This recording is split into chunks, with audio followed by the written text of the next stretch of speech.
Watching this round of the so-called debates in this election cycle of the presidential election-tainment, well, it's pretty clear to me that in many ways, so-called democracy within the republic has long since run its course. From Vance's beard that displays his toxic masculinity to Walz's bug-eyed saucer eyes that, according to the media, well, it demonstrates his passion. Well, the very concept of democracy is being completely undermined in every single election cycle, but not in the way you think it is. Hi everyone, just to let you know, I have some old favorites as well as new t-shirt designs on sale right now. Link to find them is in the description, and would like to thank you in advance, as it really does help the channel, as for years now, content like this has been put into an algorithmic black hole, as well as being demonetized. So thanks again, as well as I'm pretty sure you'll find something you will like. The so-called will of the people is more of an afterthought, and those that run the circus will say what they think people desire to hear, and once installed, are then never held to account for the betrayal of the population. One measure of the intellectual and moral degradation of the West over the last several decades is the now near total ignorance of the founding classics of Western civilization, even among the so-called educated classes. For example, the Greek philosopher Aristotle believed that the ideal of citizenship entailed civic duties and group solidarity, necessarily requiring a strong common identity and a shared differentiation between citizens and foreigners. In that he believed, quote, "A mass of mongrels without identity is easier to rule than a self-conscious people," closed quote. A truth which the hostile elites that rule the West currently seem to instinctively understand, while at the same time express to their populace the benefits of the exact opposite, and the benefits of things like division and diversity.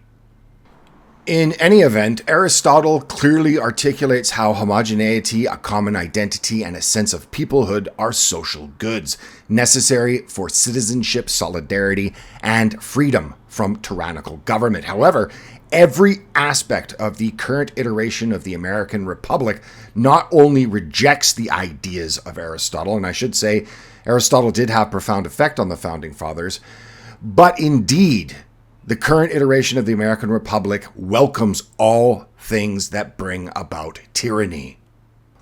With no commonality, with no community, with no bonds that tie those in contemporary democracies, well, this gives these so-called voters, most of whom have no skin in the game, the power to allocate the treasury to themselves without accountability.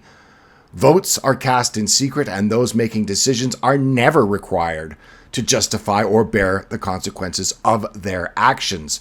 The consequences are just passed down to the next figurehead, who laments his predecessor and his erroneous tenure while promising a better future that never transpires. More importantly, voters, through their acquiescence, give license to the political class to opt for financial policies that impose burdens on future generations, often long after they themselves are gone. And this is the case now in every single developed country, and however, the road is quickly running out. What many are beginning to understand is that our so-called democracies are not only financially bankrupt, but spiritually as well. Focus now on the $1.7 trillion spent annually on anti-poverty and diversity initiatives in the United States alone. What has become sacrosanct within the system is that any criticism of this and this spending would then contradict the core principles of American liberalism and the belief in the inherent equality of all people. Because if some people are poor, it's attributed to things like racism or inequality rather than personal choices or limitations. And this highlights the predicament facing our civilization. Democracy is unable to self-critique. It cannot acknowledge that equality is a construct akin to venerating golden idols or making sacrifices of virgins to appease the god of rain.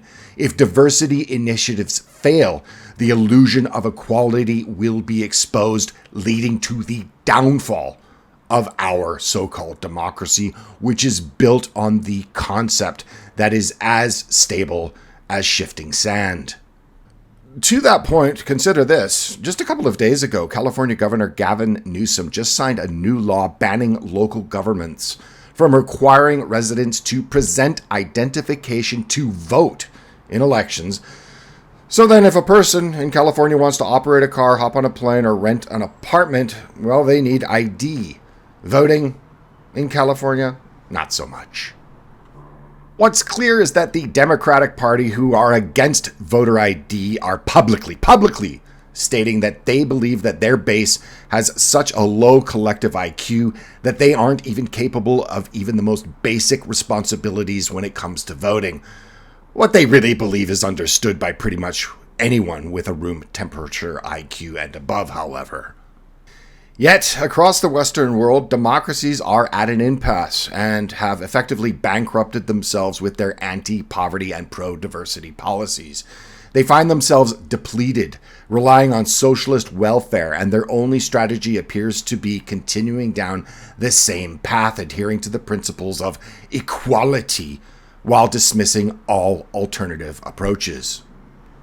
And what we're left with is a form of mob rule sustained by a collective belief that justifies its shortcomings. Many cling to this belief because they cannot envision, as stated previously, any alternative, and thus tolerate the absurdities in contemporary life. The nation enfranchises and economically supports unproductive underclasses that can then go on to vote the treasury to themselves, while the nation continues to wither on the vine.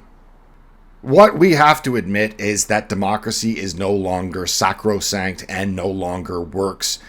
And presciently, in 1787, Thomas Jefferson famously said in an allegory to the Liberty Tree that the Tree of Liberty must be refreshed from time to time with the blood of patriots and tyrants.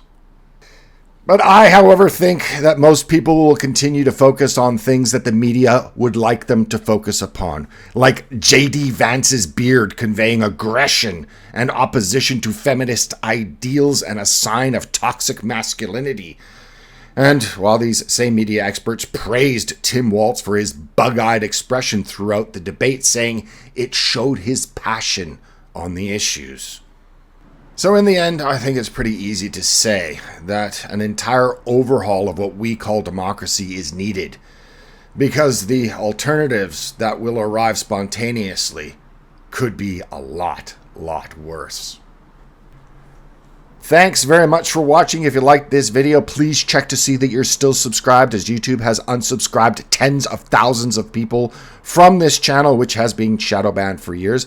If you'd like to help this channel, ways of doing so are in the description, as is a link to the fabulous merchandise that you saw at the beginning of this video. It also helps the channel and is much appreciated. Till then, I'll see you in the next video. Bye for now.